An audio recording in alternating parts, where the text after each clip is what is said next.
Assalamualaikum warahmatullahi wabarakatuh. Alhamdulillah, alhamdulillahi rabbil alamin. Assalatu wassalamu ala asrafil anbiya'i wal mursalin wa ala alihi wa sahbihi rasulillahi ajma'in. Ashhadu an la ilaha illallahul malikul haqqul mubin wa ashhadu anna muhammadan abduhu wa rasuluhu wassadiqul wa'adal amin. Allahumma salli wa sallim wa barik wa karim ahzanul nabil karim ihdinil lazi min jalalika wa innal lazi min jamalika wa innahu min kitabika wa tahirin wal mujahidina. Amma ba'du, ibadullah wa ittaqullah. Bersyukur kita kepada Allah dengan mengucapkan alhamdulillahi rabbil alamin atas segala limpahan karunia rahmah dan hidayahnya, serta dengan izin dan ridhonya kita dapat menjalankan amanahnya, beramal dan beribadah zahir batin dunia dan akhirat.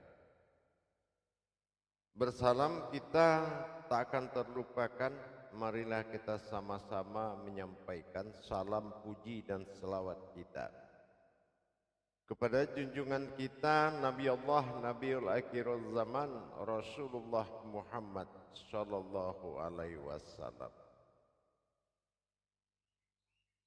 Atasnya kalimahnya kita kalamkan dengan membacakan Allahumma sholli ala sayyidina Muhammad wa ala alihi sayyidina Muhammad. Alhamdulillah, bertemu lagi dengan saya Guru Mursyid Syekh Nur Muhammad Buya Irwan Maulana Al-Khalidi, Pasaman, Sumatera Barat. Dalam rangka meningkatkan iman dan takwa kita kepada Allah Subhanahu wa taala, perlulah kita berbagi ilmu dan wawasan, memperdalam makna dan hakikat dalam setiap perintah Allah Subhanahu wa taala terhadap hambanya.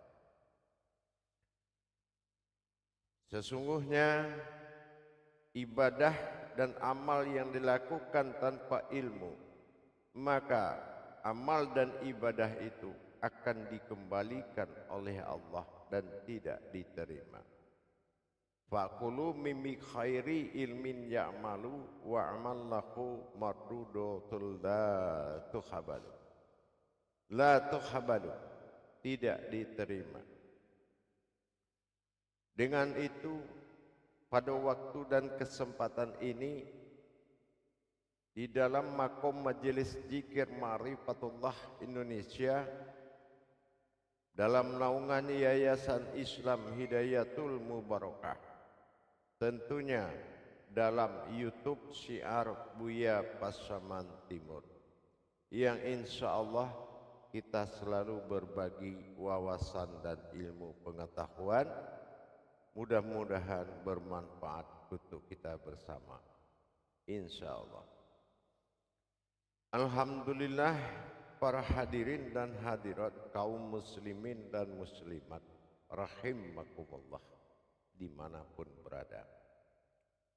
Insya Allah dalam waktu dan kesempatan ini saya akan memberikan pandangan kepada kita sesama, yaitu mengenai pentingnya sebuah rahasia di dalam menunaikan perintah Allah. Saking pentingnya Allah menempatkan kepentingan itu di atas segalanya dalam rukun Islam, yaitu asyhadu an la ilaha illallah wa asyhadu anna Muhammadar Rasulullah. Ini yang dikenal dengan tauhid.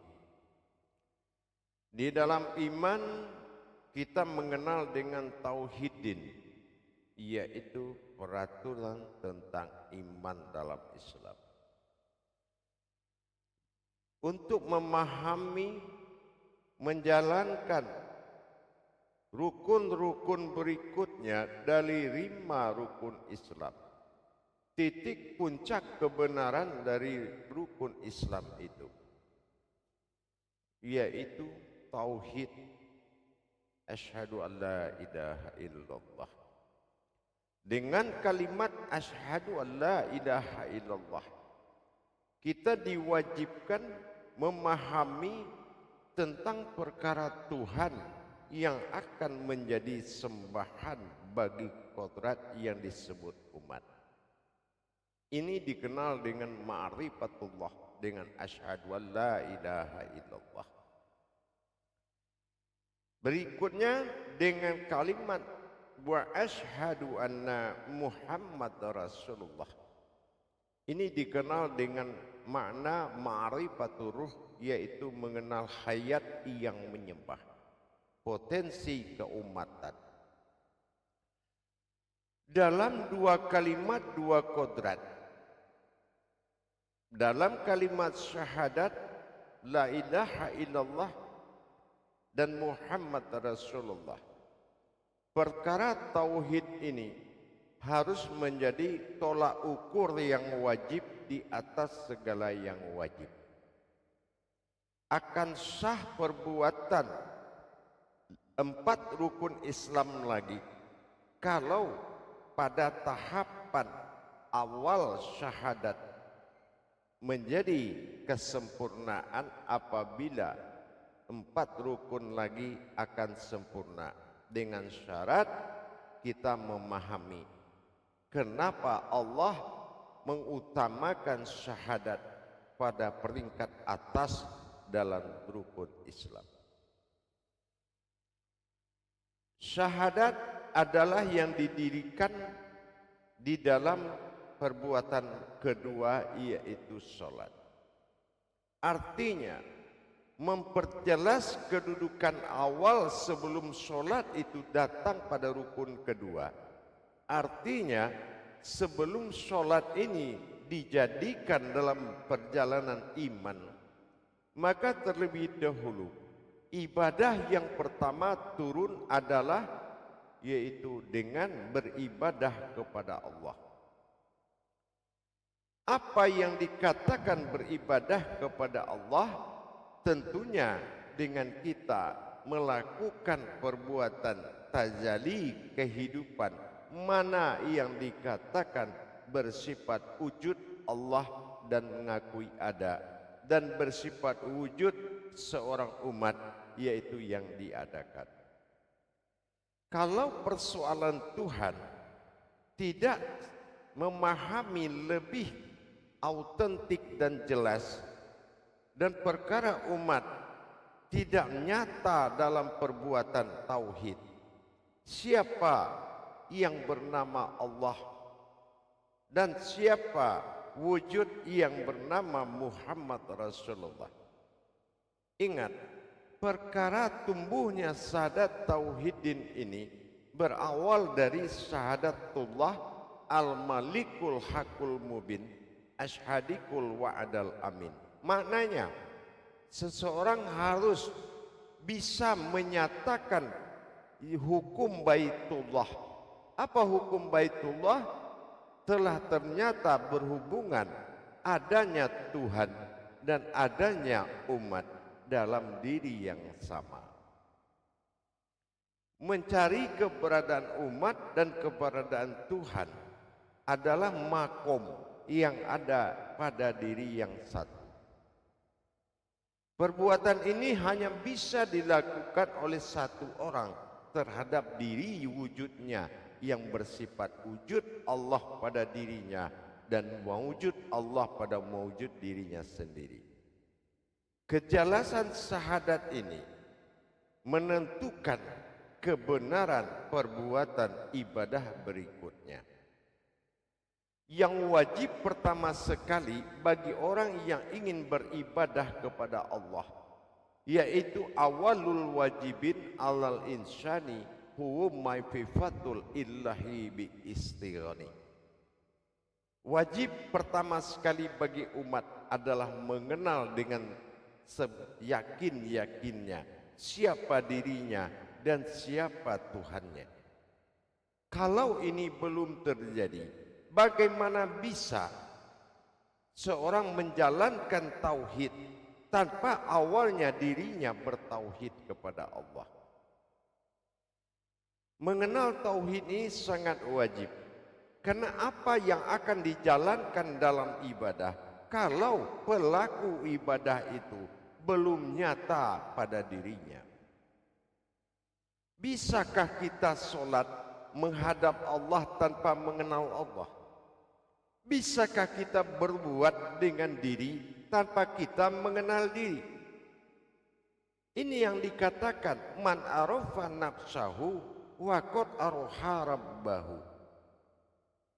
Di sini Allah menekankan dalam qudsinya, barang siapa yang mengenal diriku, niscaya dia akan mengenal Tuhannya.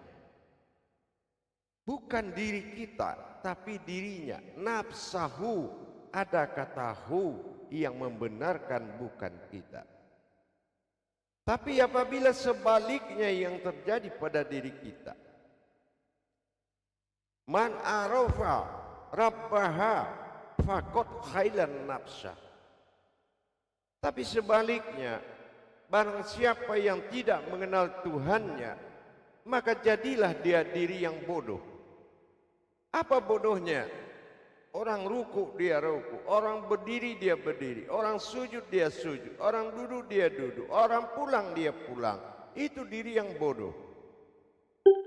Kenapa? Karena dia gagal menyelesaikan perkara dirinya dalam perkara iman. Asyhadu an la ilaha illallah. Dia mengaku tidak ada Tuhan selain Allah. Sementara Allah adalah asma, yaitu sebuah nama.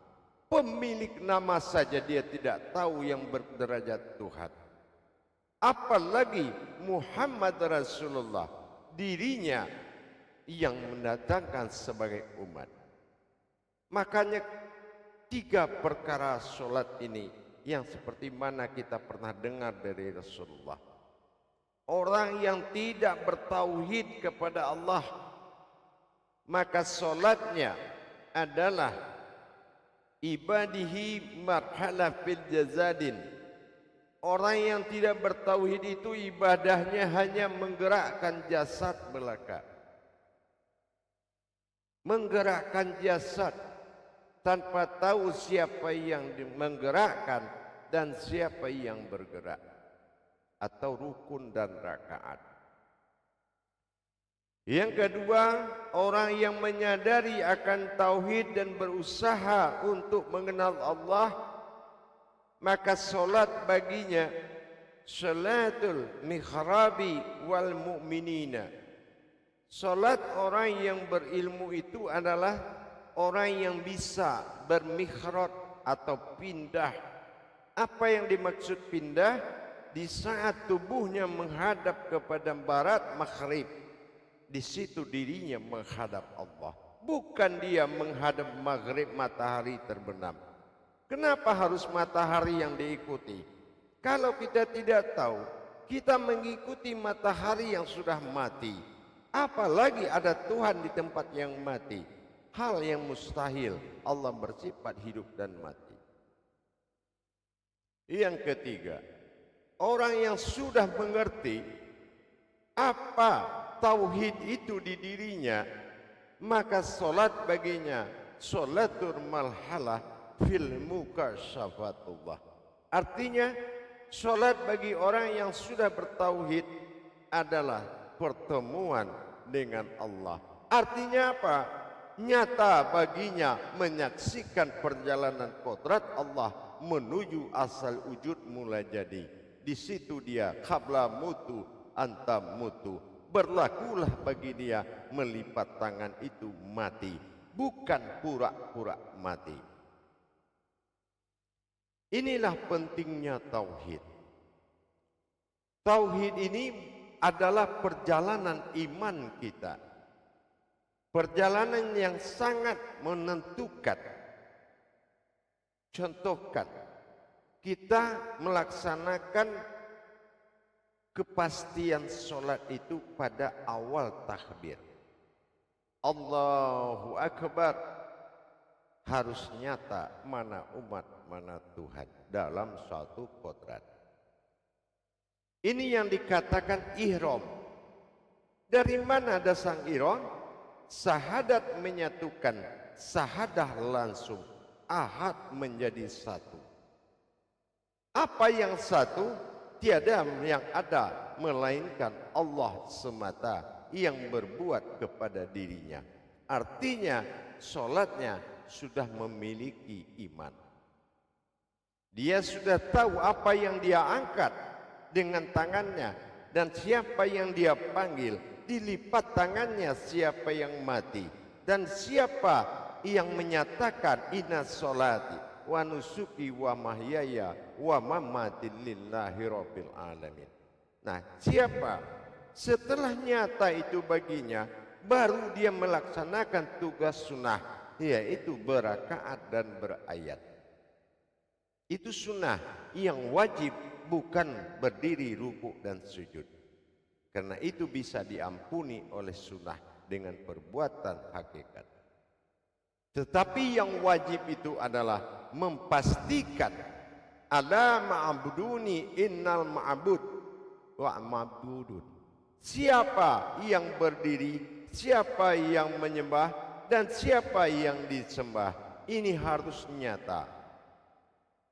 Tapi sebaliknya himbauan sebahagian para pemuka agama, diwajibkan dia sholat, bahkan diancam dengan kalam-kalam azab, tetapi tidak satu pun yang memberitahu dan mengajarkan kebenaran sholat itu, yaitu adanya Tuhan dan adanya umat.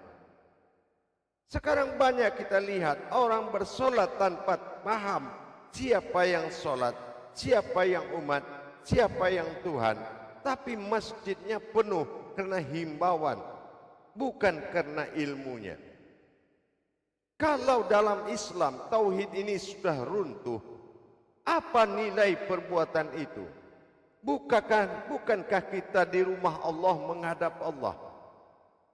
Tapi ternyata kita ramaikan masjid tanpa mengenal Allah. Di rumah Allah baru kita lupa dengan Allah. Kenapa? Ruhnya Islam itu adalah tauhid. Islam itu akan hidup apabila tauhidnya berdiri. Tauhid umatnya kepada Allah itu berdiri. Kalau tidak, Islam itu akan mati. Apa yang dikatakan mati? Laksana orang itu melipat tangan. Bukannya dia yang mati, agamanya yang mati. Karena dirinya tidak bisa berbuat apa-apa di dalam berdiri, melainkan mendirikan jasad yang akan mati. Apakah sampai di situ yang dikatakan ada barokah, ada hidayah, ada hikmah? Siapa yang harus menyatakan kebenaran ini? Kalau semua mengarah kepada yang digerakkan, tetapi tidak pernah mengarah kepada yang menggerakkannya di dalam sholat. Ilmu ketuhanannya sudah runtuh karena tauhid tidak wajib, yang wajib malah sholat. Harusnya datangnya sholat wajib itu setelah nyata Tuhan dan umat yang wajib menjadi sembahan. Itu dasarnya fardu ain. Itu pun ada ain dalam penyaksian, yaitu kita menyaksikan mana diri yang berhak menghadap Allah di dalam bantuan makomnya jasad. Salat bukan main-main. Salat itu adalah hubungan batin mutlak dengan Allah. Makanya dilipat tangan, kita harus tahu mana diri batin yang akan menghadap kepada diri rahasianya Allah. Solat itu marhalah muqarabah, artinya perbuatan rohani, bukan perbuatan jasmani. Sementara tauhid adalah perjalanan rohani, maka wajib kita ikuti. Tanpa tauhid semuanya akan mati. Ini yang dikatakan solat mati. Dampak dari tauhid itu runtuh, masing-masing telah membanggakan diri. Tauhidnya sudah runtuh, apa yang mau dibanggakan? Si jamaah membanggakan keberangkatan dari rumah ke masjid kepada semua orang. Si imam, si ustadz membanggakan keberadaannya berdiri di depan orang banyak. Ini bukan lagi agama, tetapi sudah menjadi budaya. Kalau agama, enggak pernah Allah menempatkan ada di belakang, tidak pernah Allah menempatkan ada yang di depan. Di mata Allah hanya satu umat dan satu Tuhan, dan bersatu dalam satu kodrat. Itulah pentingnya tauhid. Jamaah para kaum muslimin dan muslimat dimanapun berada, rahimakumullah. Bertauhid itu sangat wajib. Kenapa? Tauhid perjalanan kodrat keumatannya Allah kepada kodrat ketuhanannya. Ini perjalanan rohani. Makanya Islam dinamakan din. Kenapa? Dal dalam hijaiyah dikatakan perjalanan. Alif adalah hayat, nun adalah batin. Bagaimana batin diri kita berjalan kepada hayatnya Allah? Itu yang Islam. Sekarang mana bukti keberkahan ibadah? Solat tinggal solat, agama tinggal agama, hidup masing-masing, bekerja dengan akal, berkekuatan dengan tenaga, dan dia tidak pernah bertanya apakah ini berkah solat atau memang perbuatan pikiran dan nafsu dalam hidup.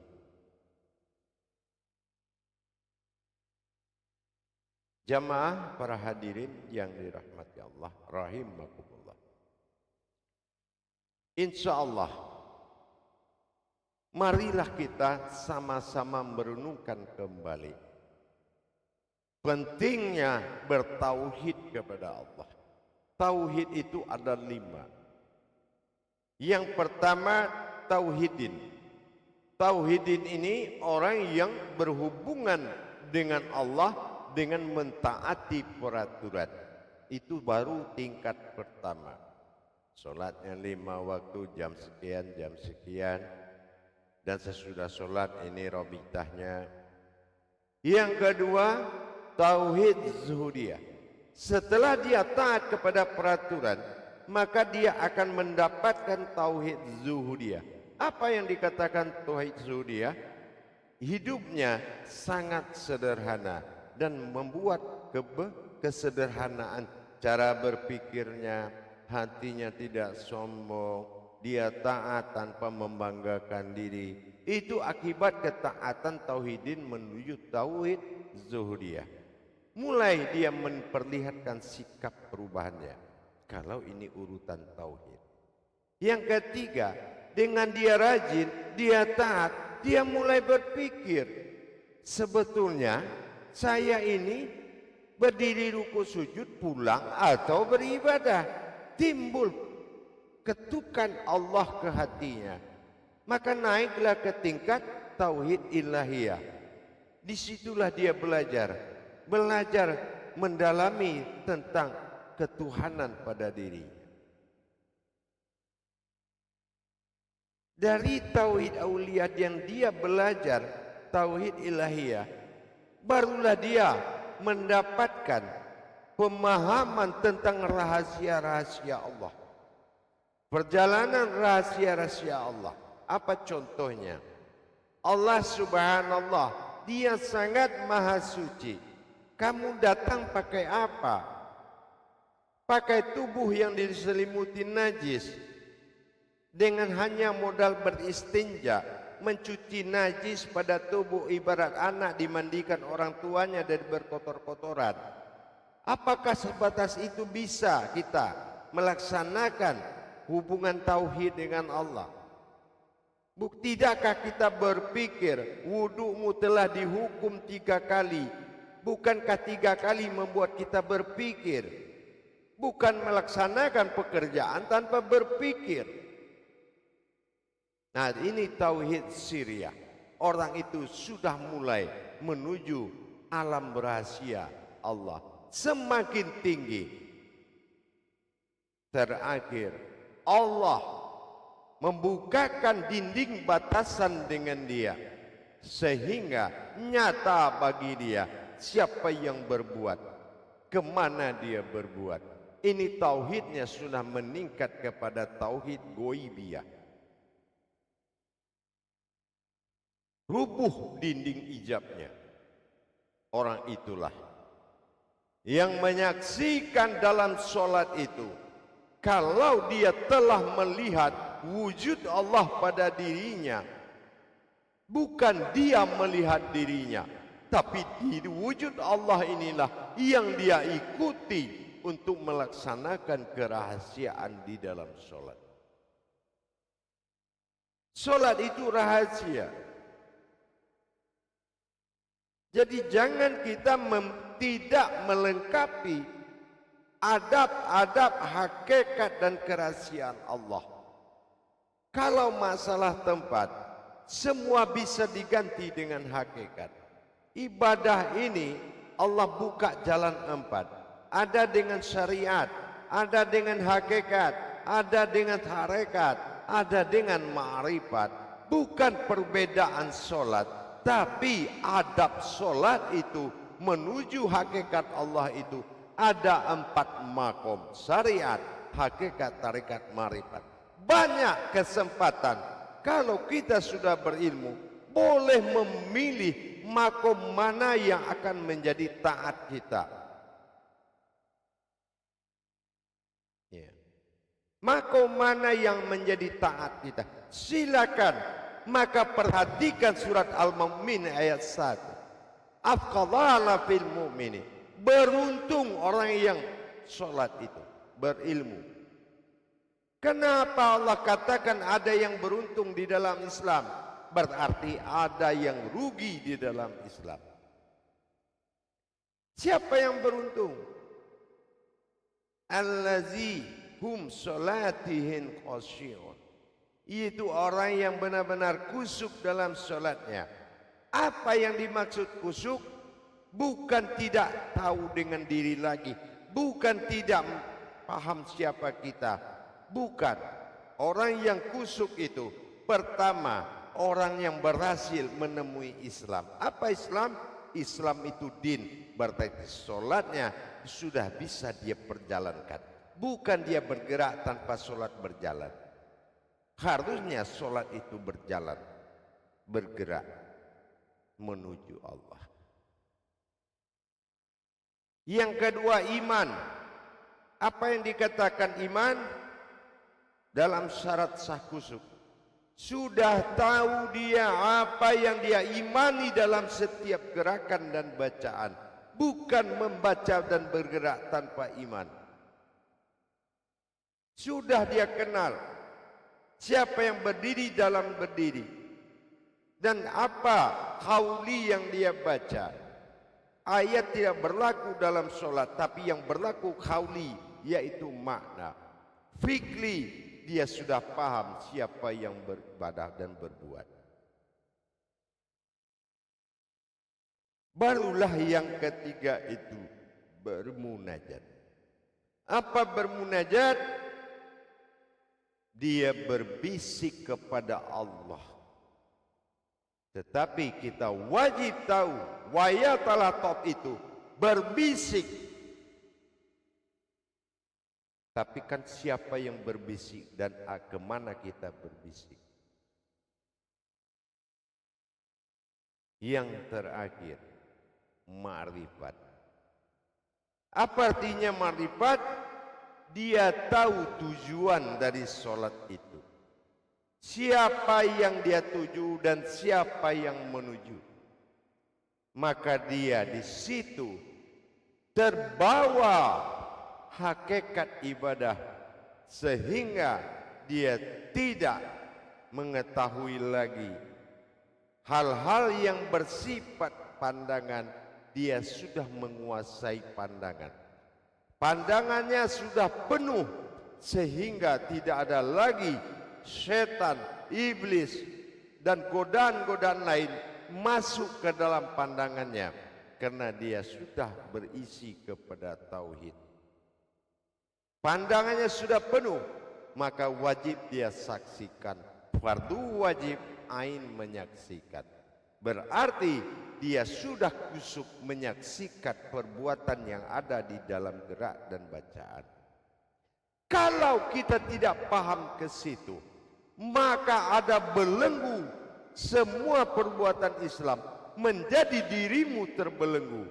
Apa terbelenggunya? Kamu akan takut lupa rakaat, kamu akan takut lupa ayat. Nyatanya ingat ayat, ingat rakaat, tapi lupa Tuhanmu. Ini taat yang membuat kamu lupa dengan Tuhan, karena kamu tidak memenuhi syarat sah sholat, yaitu bertauhid kepada Allah. Terlebih dahulu tauhidkan dirimu kepada Allah. Tidak ada yang bisa mendatangiku, kata Allah, kecuali pertolongan diriku sendiri. Inilah pentingnya tauhid. Insya Allah pada hadirin dan jamaah kaum muslimin dan muslimat dimanapun berada, jangan diganti kedudukan yang hak, dan jangan bernafsu dalam himbauan Allah. Telitilah dan berilmulah sebelum masa balasan itu datang. Kamu berbuat baik, di mata Allah kebaikan itu tidak ada artinya. Yang ada artinya adalah kebenaran perbuatanmu, bukan kebaikan dan kerajinan. Insya Allah cepat dirikan tauhid, jangan gugurkan tauhid dirimu. Mudah-mudahan hajatmu, niatmu, ibadahmu akan sampai ke arasnya Allah. Insya Allah mudah-mudahan bisa bermanfaat.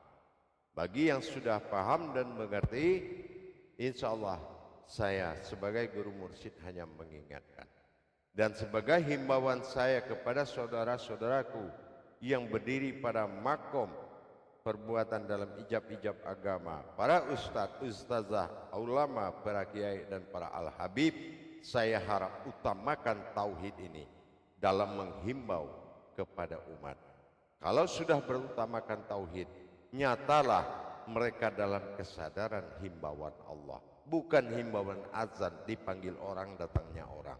Usahakan jangan terjadi tauhid amaliyah, tapi jadikan tauhid zuhuriyah dalam kesadaran untuk meningkatkan hubungan baitullahnya dengan Allah. Insya Allah mudah-mudahan bisa kita maknai dan bisa menjadi pembelajaran dan mengingatkan. Barakallahu ya karim, ya rahman ya rahim. Akhirul kalam, wabillahi taufiq wal hidayah. Wassalamualaikum warahmatullahi wabarakatuh.